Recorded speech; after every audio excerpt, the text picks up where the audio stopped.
At Wholesale Warranties, we know that RV warranties can be complicated.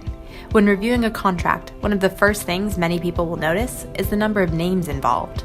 Insurance companies, administrators, obligors, dealers. How do you keep it all straight?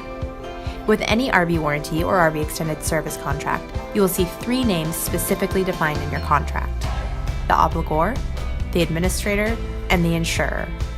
The obligor is the company that is responsible for the payment of all covered claims.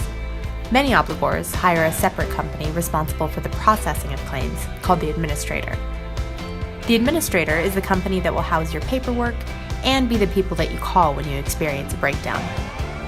The third important company is the insurer. A fully insured policy will have an established insurance company backing their claim payout. Contracts that are fully backed by an insurance carrier are more financially stable, held to stricter guidelines, and offer added protection in the unlikely event that a policy provider or administrator goes out of business. Essentially, the insurer is the company that guarantees that your coverage and claims are being handled and paid out responsibly.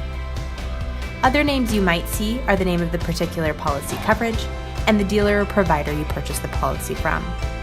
So there you have it. The recipe for a strong, reliable warranty contains an administrator, obligor, and an insurer. Interested in getting more information on an RV warranty you can count on? Contact Wholesale Warranties at 800-939-2806 for more information today.